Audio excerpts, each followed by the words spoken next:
பிதா சுதன் பரிசுத்த ஆவியின் பெயராலே ஆமென். ஆண்டவர் உங்களோடு இருப்பாராக, உம் ஆன்மாவோடும் இருப்பாராக. புனித யோவான் எழுதிய பரிசுத்த நற்செய்தியிலிருந்து வாசகம். ஆண்டவரே உமக்கு மகிமை. அதிகாரம் 6, இறை வார்த்தை 60. அவருடைய சீடர் பலர் இதை கேட்டு இதை ஏற்றுக்கொள்வது மிக கடினம், இப்பேச்சை இன்னும் கேட்டுக்கொண்டிருக்க முடியுமா என்று பேசிக்கொண்டனர். கிறிஸ்துவின் வாழ்வு தரும் நற்செய்தி. கிறிஸ்துவே உமக்கு புகழ். கிறிஸ்துவுக்குள் பிரியமான என் அன்பு சகோதர சகோதரிகளே, இன்று அதிகாலையிலே நற்கருணைநாதர் உங்களையும் உங்களுடைய குடும்பத்தையும் நிறைவாக ஆசீர்வதிப்பாராக.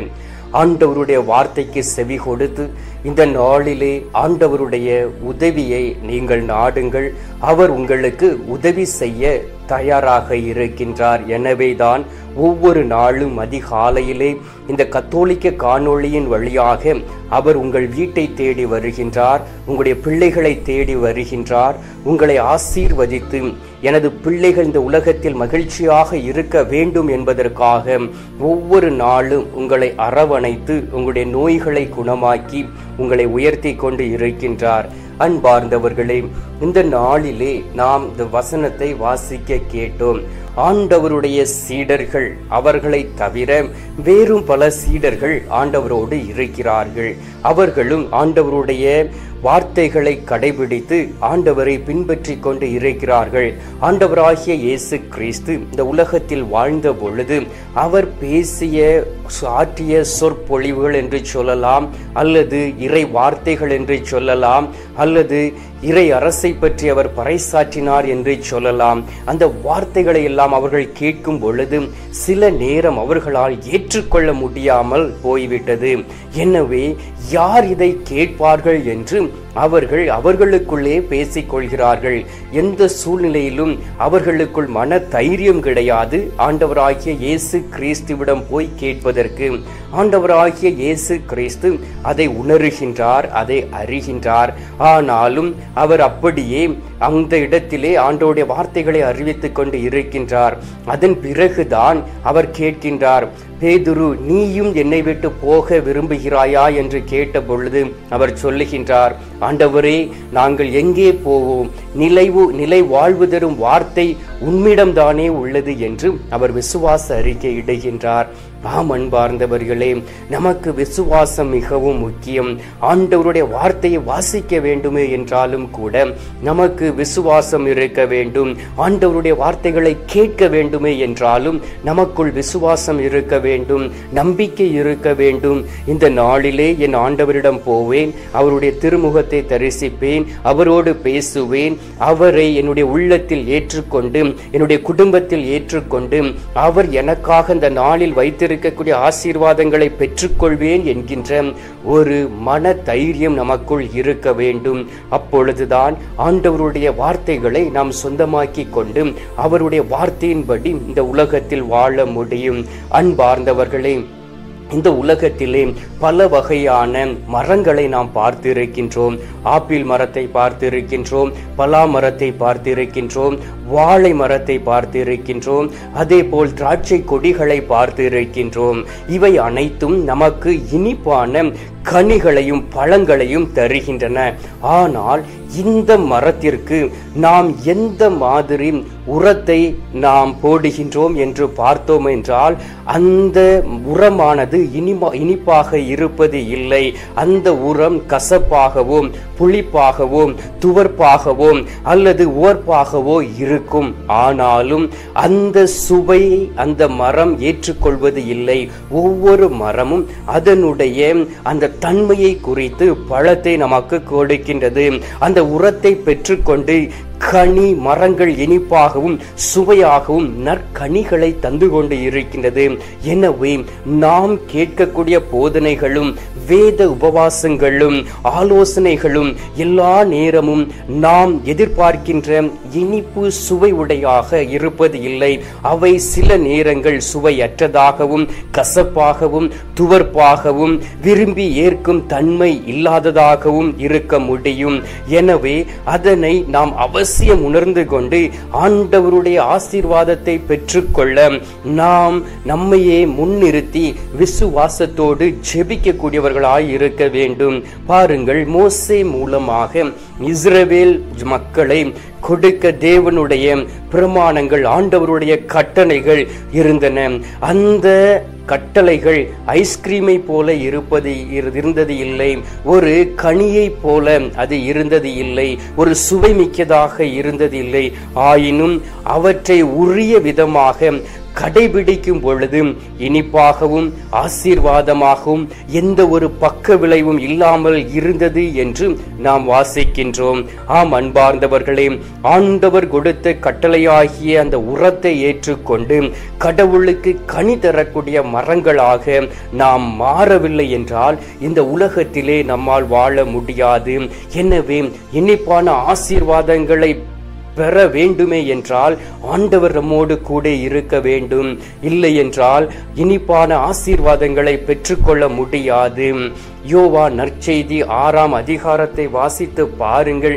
அதில் ஆண்டவருடைய அந்த பிரசங்கம் கொடுக்கப்பட்டு இருக்கின்றது. அந்த பிரசங்கம் எல்லாம் மிகவும் கடினமாக இருந்தது. எனவே அதை ஏற்றுக்கொள்ள முடியாதபடி அவருடைய சீடர்களே அவரை விட்டு வழி விலகி போக வேண்டும் என்று விரும்பினார்கள். அன்பார்ந்தவர்களே, ஏன் தெரியுமா? மத்தேயு நற்செய்தி 13ஆவது அதிகாரம் 15வது வார்த்தை வாசித்து பாருங்கள்.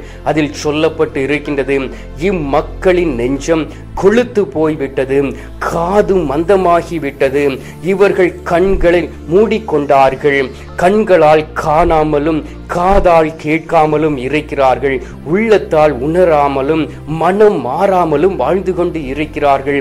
எனவே இவர்களுடைய நோய்களை நான் குணமாக்க மாட்டேன் என்று ஆண்டவர் சொல்லுகின்றார். பாருங்கள் அன்பார்ந்தவர்களே, ஆண்டவர் எல்லாவற்றையும் நமக்கு தருவதற்கு அவர் தயாராக இருக்கின்றார்.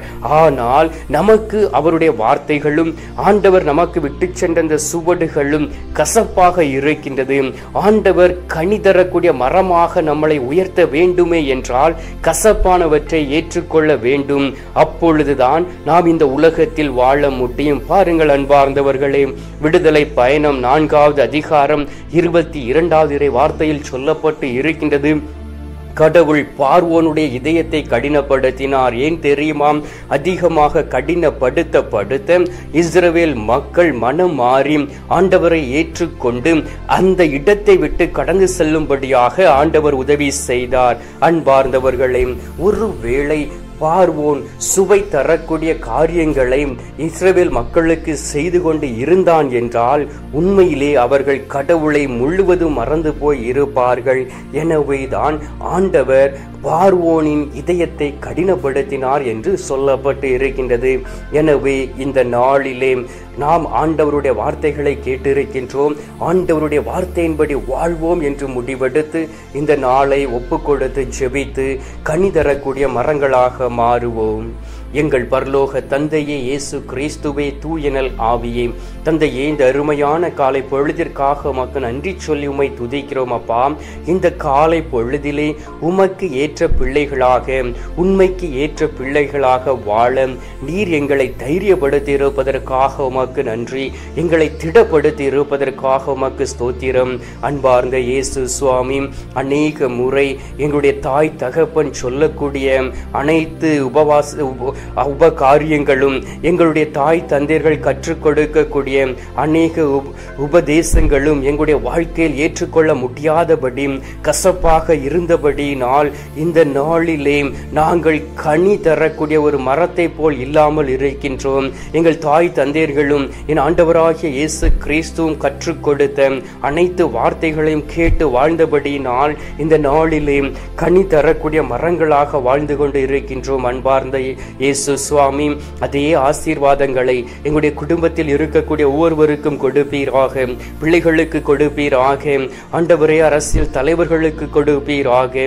அப்பொழுதுதான் இந்த நாட்களில் உமது வார்த்தைகளை கேட்டு உமது வார்த்தையில் கசப்பாய் இருப்பினும் அதனுடைய விளைவோ எப்பொழுதும் இனிப்பாக இருக்கும் என்பதை உணர்ந்து வாழக்கூடிய பிள்ளைகளாய் மாறிவிட வேண்டுமாய் மை நோக்கி செபிக்கிறேன். சுவாமி, இந்த நாளிலே நீர் எங்களுடைய ஜெபங்களை கேட்டிருப்பதற்காக உமக்கு நன்றி.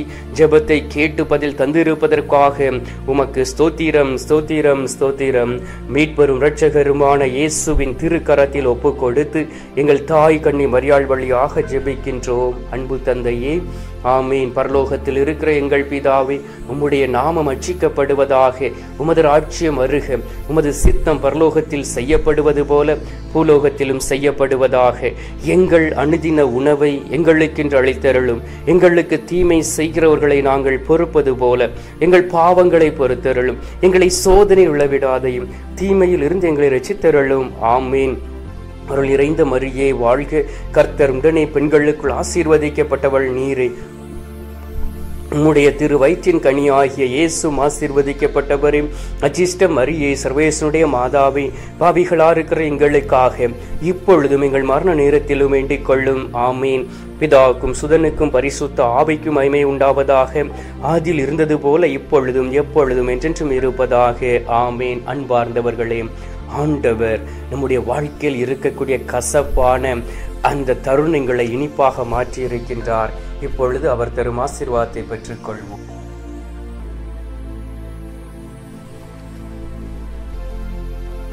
எல்லாம் அல்ல இறைவன் பிதா, சுதன், பரிசுத்த ஆவி உங்களை ஆசீர்வதிப்பாராக.